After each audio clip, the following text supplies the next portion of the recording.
Shalom, Most High Christ bless. It's Captain Naom. Another episode of 15 Minutes with the Captains. Today's topic, I'm going to be talking about, do you have a conscience? Do y'all have conscience, brothers? You have a conscience? All praises, all praises. And you may say, they may say, also that they have a conscience, but some brothers like to hide things. Some brothers like to not be truthful. Some brothers like to think that they're okay. Think that they're all good, but are they really? No, they're not. All right, so let's look up that word, that definition right quick. Conscience. Look that definition up. And while we're getting that definition, Romans 15:4. Let's read that. This is the book of Romans, chapter 15 and verse 4. Uh-huh. For whatsoever things were written aforetime were written for our learning, that we through patience and comfort of the scriptures might have hope. So this is where our hope lies, in the scriptures. Learning what the Lord thy God requires of us. Learning what God, the standards that God put in his Bible for us. All right? That's what we got to learn. And we go back to the scriptures to understand these things. All right? You got that definition? All right, let's read that real quick. Blow it up. Can you see that off? Yes, sir, I can see it. Okay. This is a definition of conscience. An inner feeling or voice viewed as acting as a guide to the rightness or wrongness of one's behavior. So it's the rightness or wrongness of one behavior. All right? Let's read some synonyms. Click that arrow right there. Synonyms. Sense of right and wrong. Sense of right and wrong. You men have a sense of right and wrong? What gives you that sense? The commandments, the Bible. Right, go ahead. Moral sense. Moral sense. Y'all have morality, brothers? All right, go ahead. Inner voice. Uh-huh. Voice within. That inner voice is telling you, don't do it. Right. Turn the screen off. That's what it's telling you. Get from out, stop driving in your car, get from out the streets trying to look for something late night. Your inner voice is your conscience, is your actual spirit telling you, you stupid. Telling you, turn around. That's what your spirit telling you. But the flesh like, nah, I got this. Go ahead. Morals. Standards. Standards. This Bible is our standard. Go ahead. Values. Values. Principles. Principles. Ethics. Ethics. That's it. That's enough for you to say, I got to have a conscience. My conscience will tell me what's right to do. All right? So from there, let's go to John. Let's go to John 8 and 9. John chapter 8, verse 9. All right? Your conscience will tell you something. Let's see what the conscience will tell you. This is the book of John, chapter 8 and verse 9. And they which heard it, being convicted by their own conscience. It say, and they which heard it, what was they? Being convicted by their own conscience. Your conscience is supposed to do what, brothers? Convict you. Make you feel what? Guilty, ashamed. Right. That's what it's supposed to make you feel. But some brothers don't have conscience. Right. Yeah, it's turned off. They put the off switch on. They just bloop. They got a timer on, right? Yeah. The timer goes off. And they have no more conscience. All right. So let's deal with it. The definition dealt with a lot of things of morality, values, standards, principles, right? And an inner voice, right? So let's go to Deuteronomy 30 and 15. Deuteronomy 30, 15. Let's see what the law say. Because this is where everything stems from, the law. This is our standard, all right? This is the book of Deuteronomy, chapter 30 and verse 15. See, I have set before thee this day life and good, and death and evil. This is what we understand. This is what's set before us. Good and evil, life and death. Y'all understand? This is where your conscience lies. Because this is the thing, officer. When that switch is turned off, that means the fear is turned off. You don't have fear of God anymore. That's what has happened. Now you don't have a conscience. Now you're just sinning willfully. You understand? Go ahead. In that I command thee this day Mhm. to love the Lord thy God, Mhm. to walk in his ways, and to keep his commandments, and his statutes, and his judgments, that thou mayest live and multiply. Mhm. And the Lord thy God shall bless thee in the land whither thou goest to possess it. Right. So these were the stipulations for us to get the land, for us to be able to rule over the nations. We had it at one point, but what happened? It was taken away because of our sin, because that switch was turned off. You understand? From now, let's go to 2 Ezra 7:21. We have to keep that switch on, brothers. Y'all should never ever allow Satan to tempt you to turn the switch off. That's all it is. Go ahead. The book of 2 Ezra, chapter 7, and verse 21. Uh-huh. For God hath given straight commandments. God gave us straight commandments. Straight. All right, go ahead. To such as came, what they should do to live. What they should do to live. This is our way of life. Right and wrong. We understand we can't do wrong. We have to always strive for right, for righteousness. Go ahead. Even as they came, and what they should observe to avoid punishment. See, that's the thing. That's where the fear is gone. Brothers don't have fear anymore. Brothers are aimless, or willingly, rather, I say that, going to do sin. They just engulfed in sin. They don't care about anybody but themselves. That's how sin does.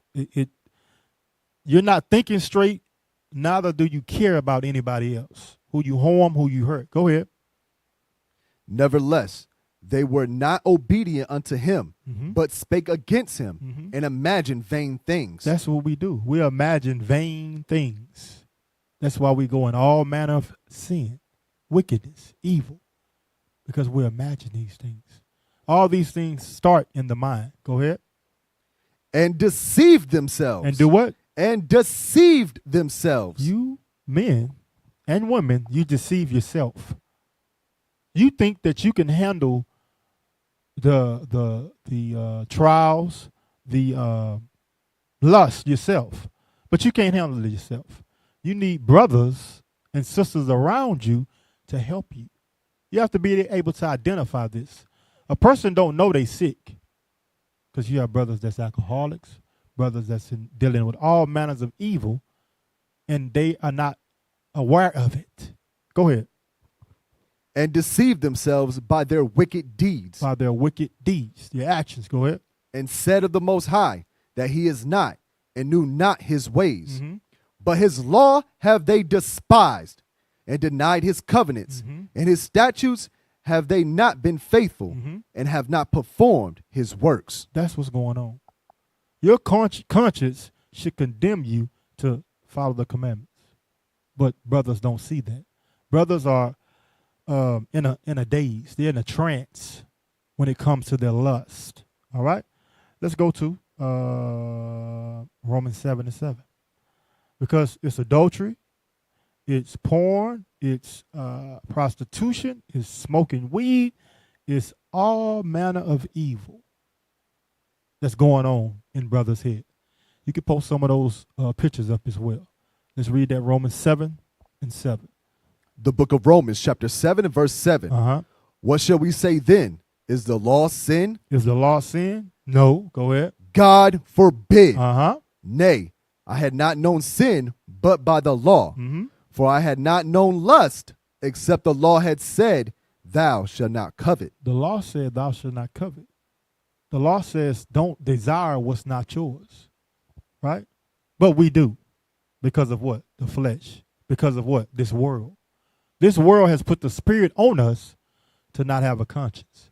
To think that through Christianity, what we do is okay. So you see that? That's dealing with the adultery right there. Put that picture back up. Adultery. That's adultery. See the woman in the back? She pissed the hell off. Why? Because she just caught her husband dealing with another woman. But in his mind, he don't see her in the back. You know what I'm saying? He think he getting away with it. That's what a lot of brothers really think they doing. They at home, show the porn one. They at home, beating their meat, and they think nobody see them. Okay, that's alcohol. That's, yeah.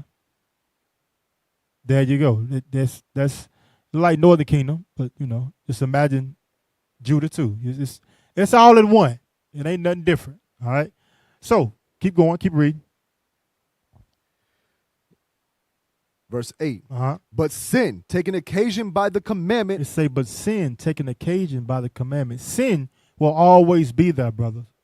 Sin will always be in you, literally. And you will have to battle that sin from day to day. All right, go ahead. Wrought in me all manner of concupiscence. For without the law, sin was dead. It say, without the law, sin was dead. It say, it wrought in me all manner of concupiscence. What's concupiscence, brothers? Thank you. That's what it is. Evil sexual desires. That's in all the brothers and sisters throughout the whole earth. All right? And it's in all of us. But you got to identify that. Psalms 51:3. You got to identify it. We go look at one of the prophets, David, because David was what? In all manner of wickedness. David committed what? Sin. Adultery. He slept with another man's wife. But what David did, though, brothers think they can hide, but David did this. This is what brothers won't do.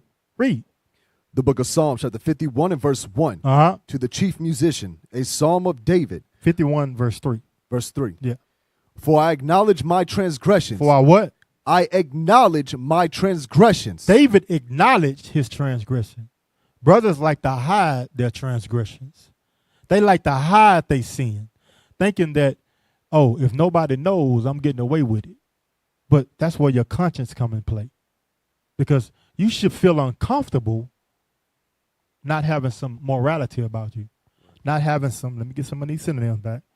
Not having standards, values, right? Ethics. That's how you should feel. You should feel that way. But again, that coupled with fear, brothers don't feel that way because they don't have fear.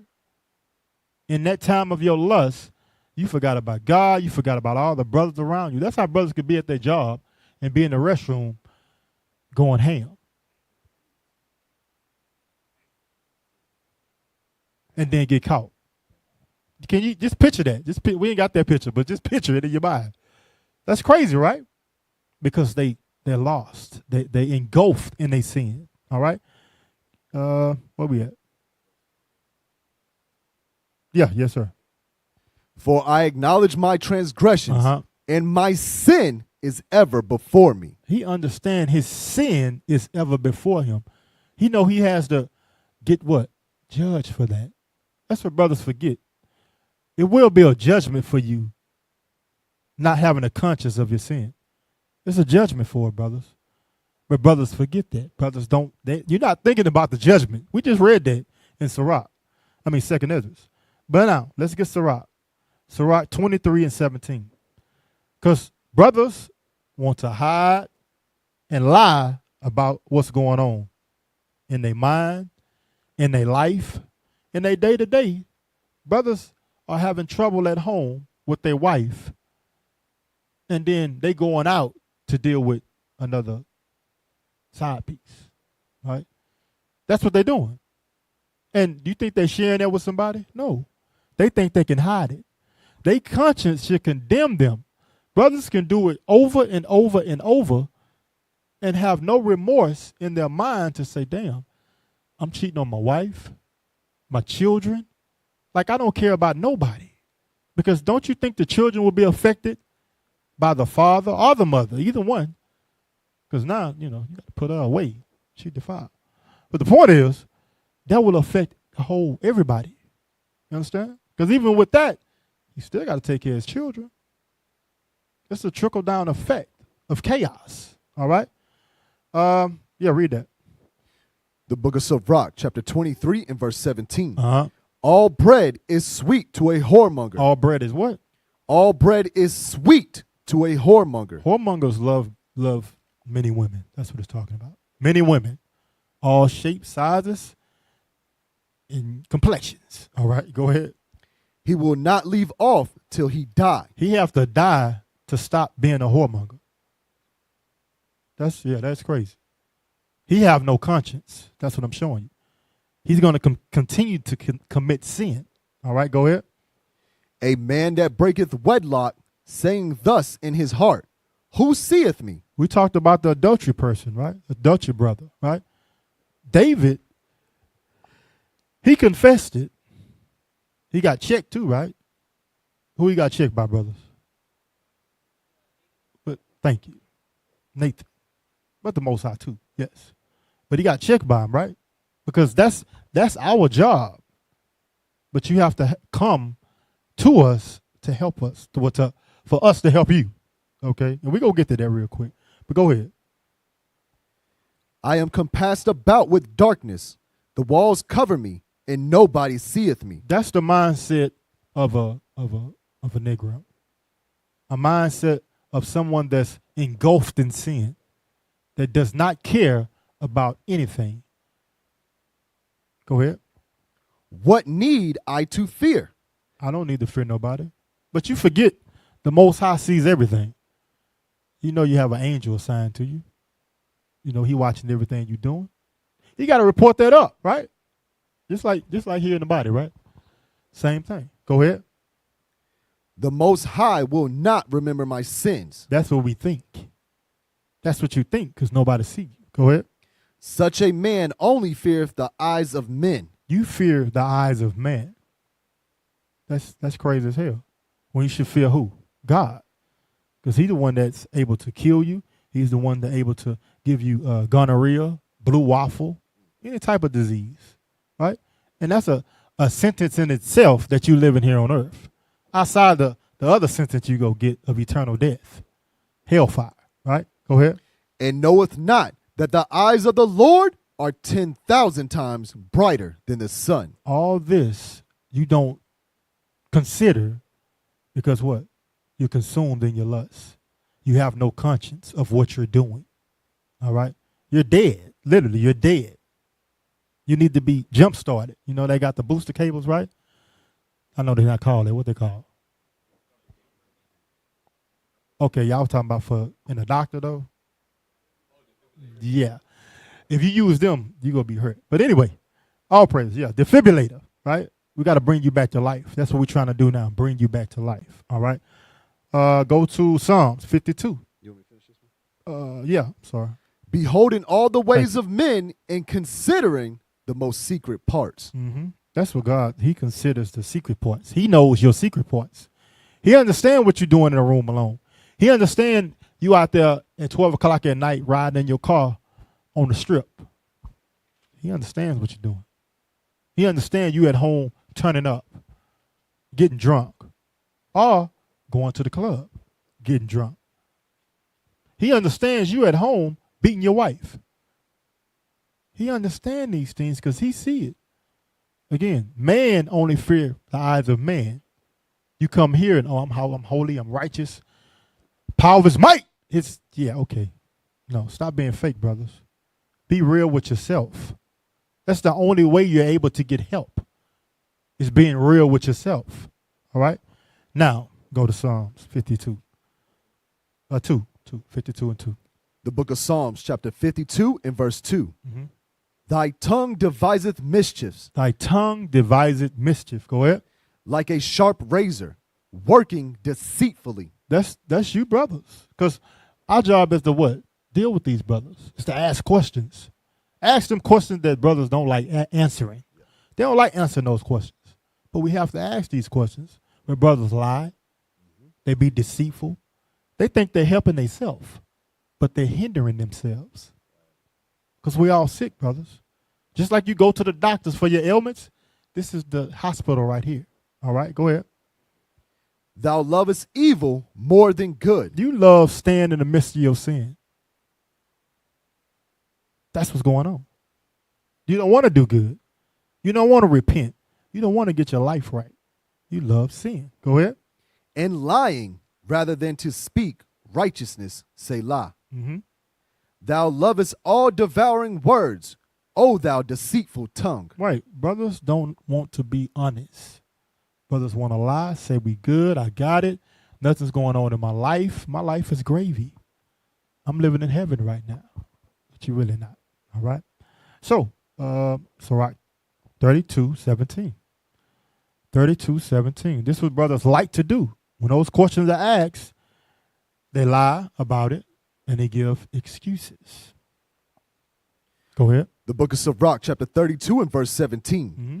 A sinful man will not be reproved. He don't want your correction.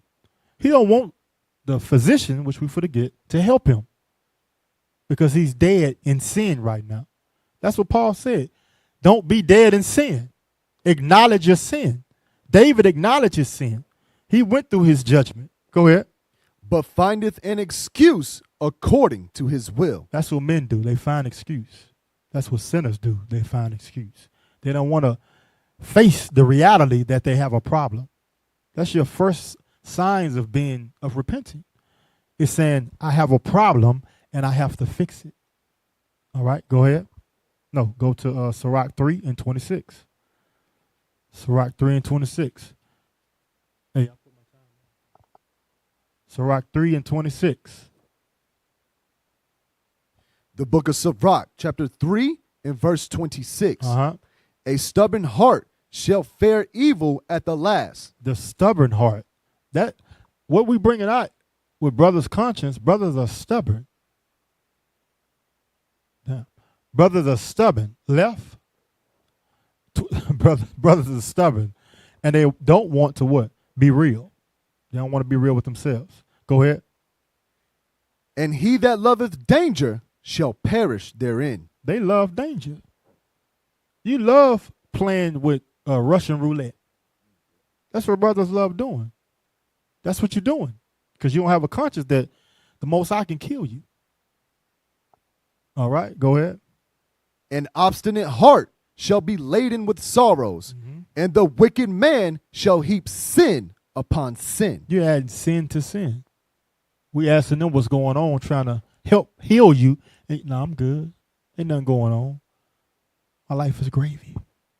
But you lying to yourself and you lying to us. You dealing with heavy matters that you need spiritual healness from. And you're like, nah, I don't want to deal with it right now. I'm loving the sin I'm in. You add sin to sin because you're not identifying that you need help. All right. Sirach 38:15. Before you go there, Matthew 9 and 12. Can y'all post it?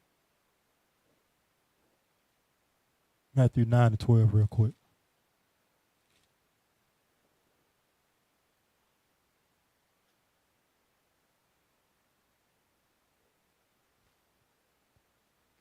This is the book of Matthew, chapter 9 and verse 12. Mm-hmm. But when Jesus heard that, he said that unto him, but when Jesus heard that, he said unto them, they that be whole need not a physician, but they that are sick. So it's saying, Christ is saying, they that be whole need not a physician. That's some brothers out there.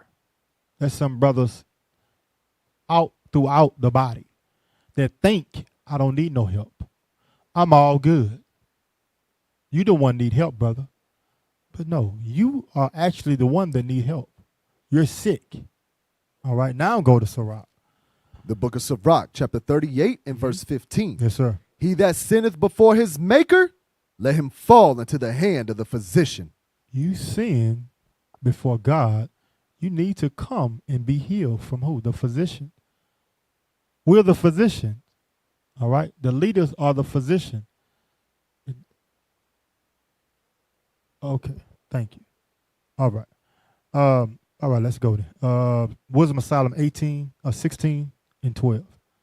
So it's telling you that you need a physician. You need your leadership that you need to go confess to be healed. That's what the Bible is saying. Because you can't do it on your own. Go ahead. The book of Wisdom of Solomon, chapter 16 and verse 12. Uh-huh. For it was neither herb nor mollifying plaster that restored them to health, but thy word, O Lord, which healeth all things. Thy word, the word of God, the commandments, is what's going to heal you, brothers. Taking that medicine every day, those doses of the scriptures, which we're going over right now, is going to help you. It's going to purge that demon.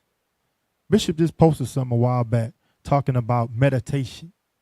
You men that deal with these certain things that we're talking about, not having a conscience, continuing to add sin to sin, you need to be meditating on the things that's plaguing you. That's the prescription from the doctor. That's what these men will give you, the prescriptions of the word to heal you. You take your daily dosage every day, and it's going to continue to what? Heal you from that sickness. All right? Where we at? Go to Sirach 37 and 12. Sirach 37 and verse 12. So we all sick, but we go get that healing. The book of Sirach, chapter 37 and verse 12. Yes, sir. But be continually with a godly man, whom thou knowest to keep the commandments of the Lord, whose mind is according to thy mind, and will sorrow with thee if thou shalt miscarry. That's what a leader would do.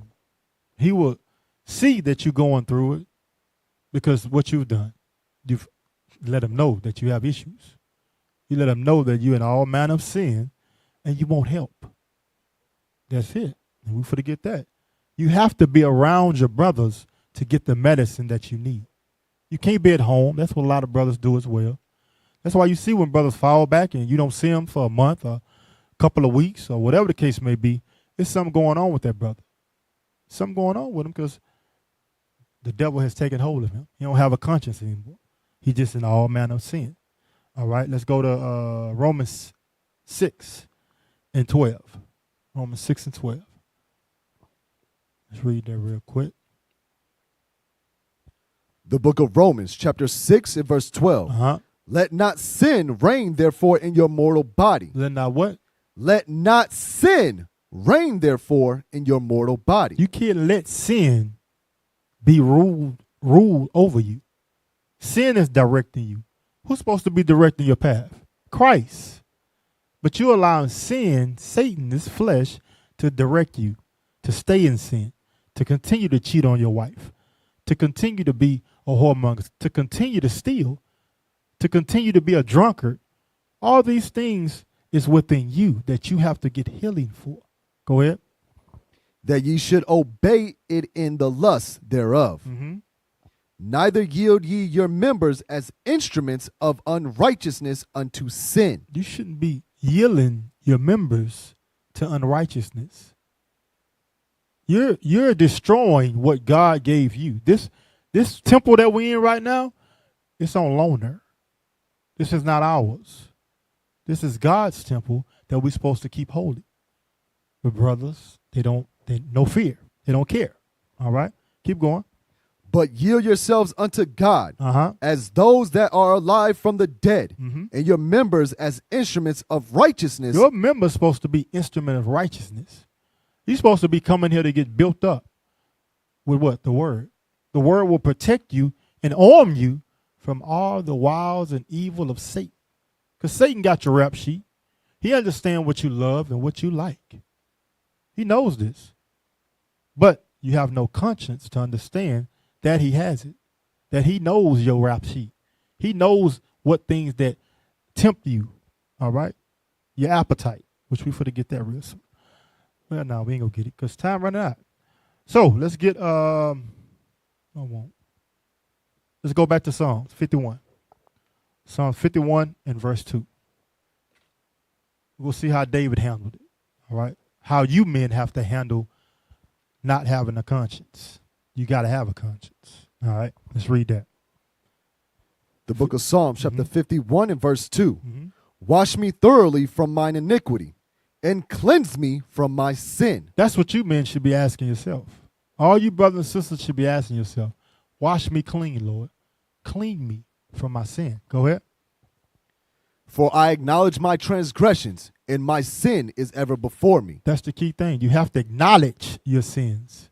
Go to the Lord to understand and bring it forth to him that you acknowledge it. Go ahead. Against thee only have I sinned, Mm-hmm. and done this evil in thy sight, Uh-huh. that thou mightest be justified when thou speakest, and be clear when thou judgest. Right. Go ahead. Behold, I was shapen in iniquity, and in sin did my mother conceive me. That's brother's excuses. Who was born in sin, brother? There's no excuse, brother. You got brothers around you to what? Restore you to health. To pull you out of the fire, but brothers love to be in sin. That's why they use that as excuse. Go ahead. Behold, thou desirest truth in the inward parts, Mhm. and in the hidden part thou shalt make me to know wisdom. Mhm. Purge me with hyssop, and I shall be clean. Jump to 17. Verse 17. Mhm. The sacrifices of God are a broken spirit, Mhm. a broken and a contrite heart, O God, that will not despise. That's how you have to come, with a broken and contrite spirit, in humbleness, in all lowliness, understanding something wrong with you, understanding you need healing. All right. From there, James 5:15. The book of James, chapter 5 and verse 15. And the prayer of faith shall save the sick, Mm-hmm. and the Lord shall raise him up. And if he have committed sins, they shall be forgiven him. That's what God has for each and every one of you. But you have to acknowledge it. You have to see your error. You have to see you in all manner of sin and come lowliness with humbleness. Jump to 18. Verse 18. And he prayed again, and the heaven gave rain, Mhm. and the earth brought forth her fruit. Mhm. Brethren, if any of you do err from the truth, and one convert him, let him know that he which converteth the sinner from the error of his way shall save a soul from death, and shall hide a multitude of sins. That's our job, is to do what? Deliver you from what? Death. Sin, which is death, right? That's our job. So, brothers, I pray that you got something from this class. Family, continue to like, subscribe all our classes. With that, we say shalom. Most our Christ bless.